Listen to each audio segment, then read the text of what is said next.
In the wake of humanity's acceptance into the Galactic Federation, most species expressed their displeasure through diplomatic channels and bureaucratic obstruction. But not the Zetmor. While others filed complaints and organized trade boycotts, the Zetmor saw an opportunity in the Federation's new visitation agreements. They had spent months perfecting a biological nightmare specifically engineered to exploit humanity's deepest fears, and now they finally had legal passage to Earth to deploy it. Picture this: a clearing in an ancient forest, trees towering overhead like silent witnesses. A Zetmor deployment vessel settles, its hatch hissing as it vents atmospheric adjustments. Brizak, the mission commander, steps onto Earth's soil, his boots crushing unfamiliar vegetation as he surveys the landing site. Behind him, his small crew begins unloading equipment from the ship's cargo bay, their movements quick as if they couldn't wait for this job to be over. But something is wrong. Two technicians, Zaret and Vornik, stand frozen beside a sealed cage, their normally vibrant yellow skin drained to a sickly pale shade. Their purple eyes lock on Brizak's face in silent plea. Neither moves toward the release mechanism, their hands trembling as they clutch the scanning equipment. The cage contains something that shifts and breathes just beyond view: the Quar, a weapon designed to exploit primal fears that affected most bipedal species. Even its creators feel instinctual revulsion in its presence, though it was programmed to target only humans, not their own kind. Impatient with his crew's fear, Brizak approaches the cage himself. As he peers between the bars, he sees their creation, a magnificent monster in its artificial design.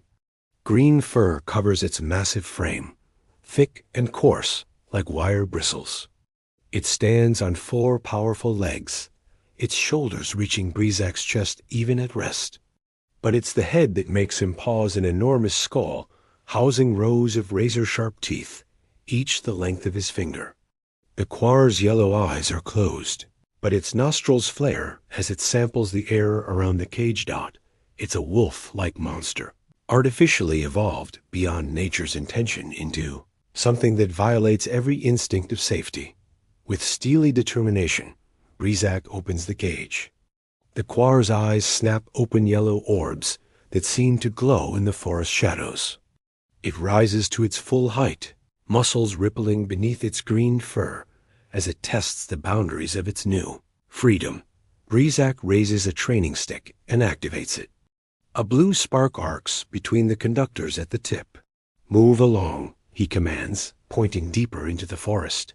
But instead of retreating, the Quar takes another step forward, lowering its massive snout toward Brizak's chest. Its nostrils flare as it samples his scent, confirming what its programming has already determined. This is not prey. When Brizak delivers an electrical shock, the creature flinches. A small whimper escapes its throat, a sound almost pitiful. For a moment, something like confusion flickers in those yellow eyes. The creature had been designed for aggression, bred for terror. But faced with a being its instincts recognize as non-threatening, it seems lost. After several more shocks, the Quar backs away from the cage, its massive form moving through the trees like a shadow given substance. Within moments, it vanishes into the undergrowth. Brizak explains to his confused crew the true nature of their weapon. The Quar possesses a unique biological trait: cellular division, triggered by adequate nutrition. Feed it enough, and it will split into 2 identical entities. Those 2 will split into 4, then 8, then 16... The plan is exponential growth. As long as Earth provides sufficient biomass, the Quar population will expand indefinitely. Imagine 1,000 of those creatures, then 10,000, all carrying the genetic imperative to seek out humans as food. Brizak smiles coldly. Humanity will be forced to seek help from the Federation. And when they do, guess which species will volunteer to provide the expertise needed to contain the threat? For a considerable price. As the Zetmor prepare to leave, an irrational worry creeps into Brizak's mind. What if the humans, faced with a creature beyond their understanding, didn't respond with the expected terror? But that thought dies quickly. The possibility that humans might simply bring their monster back and ask if it needed walking does not exist anywhere in Brizak's mind. Meanwhile, deep in the forest, a man named Tom is preparing for the evening. The autumn air carries a crisp chill as he methodically splits logs for his fireplace.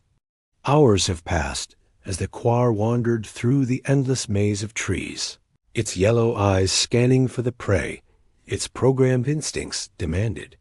But the forest offered nothing, no humans, no settlements, not even small animals that might have provided temporary sustenance.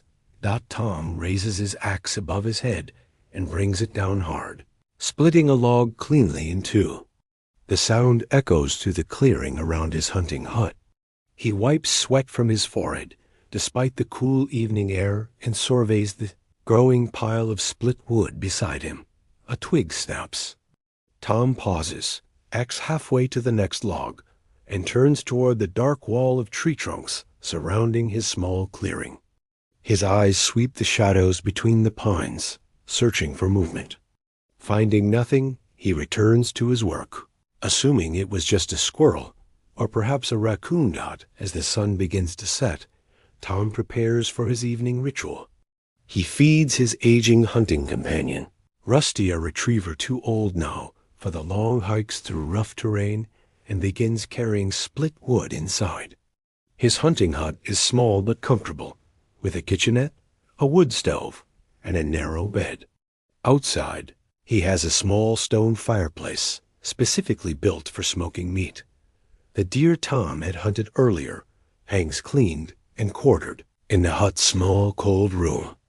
As darkness approaches, he builds a fire in the outdoor fireplace, arranges the deer meat on a grate, and settles into his folding chair with a beer. This is his favorite part of any hunting trip, the quiet evening hours when the day's success can be properly appreciated. But relaxation proves elusive. As he sips his beer and watches the flames dance around the meat, Tom can't shake the feeling that he's being observed. It starts as just a prickle at the back of his neck, the kind of sensation that makes him glance over his shoulder for no reason he can name. That's when Rusty starts barking. The dog's voice cracks with age, but there's no mistaking the alarm in his tone. Tom looks toward the porch, where Rusty has struggled to his feet, ears forward and hackles raised, as he stares into the forest. The sensation of being watched intensifies until it feels like a physical weight pressing against Tom's shoulders. His hand moves instinctively toward the pistol on his belt as he stands and peers into the darkness between the trees. That's when he sees them two yellow orbs gleaming in the blackness beyond the fire's reach, reflecting the light like an animal's eyes, but far too large and far too high off the ground. Tom's breath catches in his throat as his brain struggles to process what he's seeing. Those eyes are at least 4 feet off the ground, which means whatever owns them is massive. His hand closes around the pistol grip and draws it smoothly from its holster. "That's far enough," Tom calls out, his voice steadier than he feels. "Don't come any closer." Then the creature steps into the firelight, and Tom's world shifts sideways. It's massive, easily the size of a horse, but built like a wolf with thick green fur that seems to absorb and reflect the dancing flames. Its head is enormous, dominated by a mouthful of teeth that gleam like ivory daggers. In this moment of terror, something unexpected happens. Tom remembers a government announcement he'd heard on the radio weeks ago about Earth's admission to some Galactic Federation and the possibility of alien creatures appearing now that travel restrictions had been relaxed. The announcement had stressed that any such visitors would almost certainly be friendly, and citizens were strongly advised not to shoot on sight if they encountered something unusual. Tom's grip on the pistol loosens slightly as he forces himself to think rather than react. This has to be one of those alien creatures the government warned about, which means it's probably friendly, right? Or at least not immediately dangerous. The creature takes another step closer, and Tom's survival instincts scream at him to run. Every fiber of his being identifies this thing as a predator, something designed by evolution to hunt and kill things exactly like him. But the government warning echoes in his memory, and he forces himself to remain still. "Easy," Tom says, his voice low and restrained. "Easy there, big guy." He keeps the pistol raised, but tries to make his posture less threatening. The creature's head tilts slightly, as if it were listening to his voice rather than simply watching him. The creature's nostrils flare as it samples the air around the fire, and Tom sees its attention shift toward the smoking deer meat. Its massive head turns toward the fireplace, and for the first time since it appeared, those yellow eyes look away from him. Tom realizes it might simply be hungry. The fact that it's alien doesn't necessarily change basic motivations like hunger. Moving very slowly, Tom reaches for the pocket knife on his belt. The creature's eyes snap back to him at the movement, but it doesn't advance or retreat. "Just getting you some food," he says softly, though he doubts the creature can understand him. "That's what you want, right?" "Something to eat."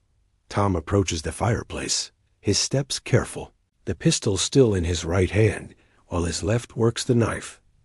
He cuts a generous chunk from one of the larger pieces of meat and holds it out toward the creature, taking care to keep several feet of distance between them. "Here you go," Tom says. "Good meat, fresh deer." What Tom doesn't realize as he stands there offering meat to a creature designed to terrorize humanity is that his behavior is completely outside the parameters its creators had planned for. The Quar had been programmed to expect fear, panic, and violence from humans. It had been designed to trigger those responses and feed on the resulting chaos. But Tom isn't running. He isn't screaming. He's offering food and speaking in calm tones that the creature's intelligence recognizes as non-threatening behavior. The creature takes a step forward and delicately accepts the offered meat, its massive jaws closing around the chunk with surprising gentleness. Tom holds his breath as those razor-sharp teeth come within inches of his hand, but the creature is careful not to make contact with his flesh. Over the next hour, Tom finds himself in the strangest situation of his life. He cuts piece after piece of smoked deer meat, offering each one to the massive predator that has somehow become his dinner guest. The creature accepts each offering with the same careful gentleness, never snapping or grabbing, always waiting for Tom to present the food before taking it. Gradually, Tom's fear begins to fade, replaced by a kind of cautious fascination. What neither Tom nor the creature understands is that they are participating in an accidental behavioral conditioning experiment. The Quar had been programmed to associate humans with prey, but Tom's consistent calm behavior and food offerings are creating new neural pathways. Each peaceful interaction strengthens the association between humans and positive outcomes, while the creature's programmed aggression grows weaker with disuse. As the night deepens and the fire burns down to glowing coals, Tom realizes he has fed the creature most of his deer meat. But somehow he doesn't mind. The alien seems satisfied now, its massive form settling onto the ground near the fireplace, displaying a contentment that reminds Tom of Rusty after a particularly good meal. Full belly makes everything better, doesn't it? Tom says, adding another piece of wood to the fire. Doesn't matter what planet you're from. That's universal. The creature's eyes grow heavy, and Tom watches in amazement as it curls up beside the fire like an enormous dog.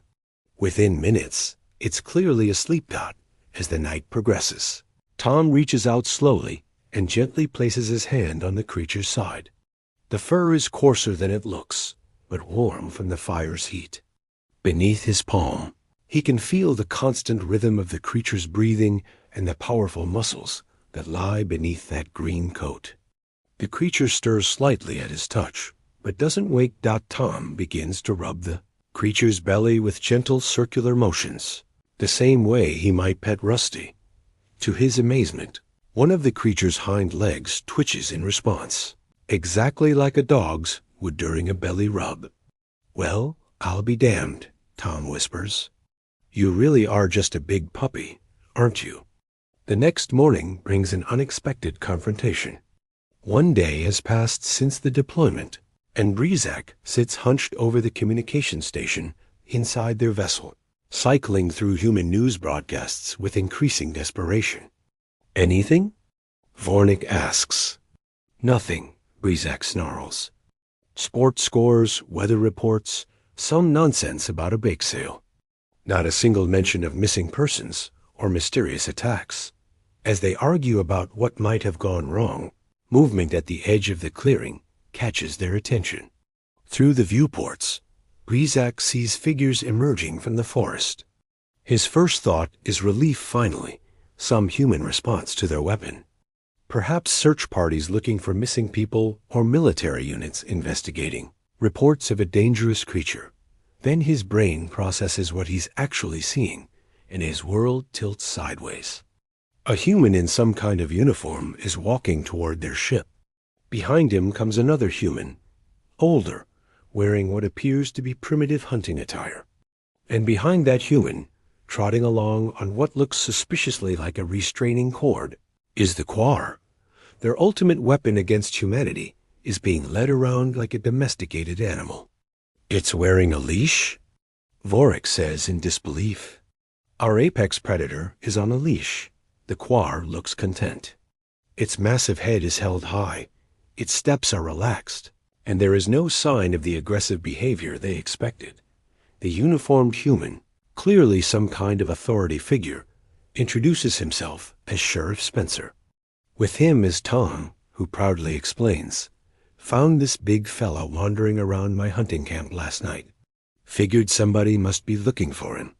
Brizak stares speechless as Tom reaches down to scratch behind the Quar's massive ears. "He was awful hungry when I found him. Fed him some deer meat. We became fast friends, didn't we, boy?" The Quar looks up at Tom with unmistakable affection and gives what sounds disturbingly like a contented rumble. When Tom's hand moves to rub its belly, one of the creature's hind legs begins to move in apparent pleasure dot to avoid suspicion. Brizak claims they found the creature abandoned in space and brought it to Earth, thinking it might belong to humans. Tom's face lights up like a child discovering an unexpected gift. "So, it's not yours?" The three Zetmore exchange a desperate look as everything they had planned falls apart, because one human had offered their ultimate weapon, a meal and some belly rubs. "No," Brizak says weakly. "We have no idea what it is." "Well, I'll be," Tom says, grinning from ear to ear. "A real space animal, and nobody knows where it came from." He looks down at the Quar, now leaning against his leg like an enormous, deadly dog. "Sheriff, you think I could keep him? I mean, if nobody else wants him." The three Zetmore stare at each other in horrified silence. Their greatest weapon against humanity is about to become a human pet because they're too shocked to come up with a better lie. "Yes," Brizak whispers. "Please take it." As their ship lifts off from the forest clearing, Brizak stares down at the tiny figures below. Tom is waving goodbye while the Quar sits obediently beside him, tail wagging like an oversized dog. "What have we done?" Zaret whispers. What the Zetmore never anticipate is that they've given humanity its greatest gift. Decades pass as the creatures multiply across human colonies, their numbers growing exponentially with each generation. Ships launch, carrying individuals toward distant stars. Each vessel a seed of expansion into worlds too dangerous for unprotected humans to explore. The descendants of their single weapon become the vanguard of human exploration, their enhanced senses and adaptive biology opening pathways through hostile environments that would have remained forever closed. Generations of humans grow up alongside the creatures, forming bonds that transcend species barriers. Children learn to ride them before they can properly walk. Explorers trust their lives to their alien companions in the depths of unknown worlds. The galaxy itself is reshaped by the partnership between human curiosity and Zetmore bioengineering. And through it all, the truth of their origin remains buried in forgotten government files. The Zetmore who created them become footnotes in history, remembered only as the species who had accidentally given humanity the perfect tool for conquering the stars. In the end, the Zetmore's greatest weapon against humanity became our greatest ally, all because one man in the woods saw beyond fear and offered friendship instead of violence. The Quar were designed to be monsters, but humans saw only the potential for companionship. It's a reminder that sometimes the most powerful response to fear is kindness, and that the universe's greatest threats can become our most trusted friends when approached with an open heart and a steady hand. And so, across the vast expanse of the galaxy, the descendants of that first Quar bound alongside their human companions, their green fur glinting in the light of distant suns, their yellow eyes bright with an intelligence and loyalty that their creators never anticipated. A weapon transformed into a wonder, all because one man offered dinner instead of running away.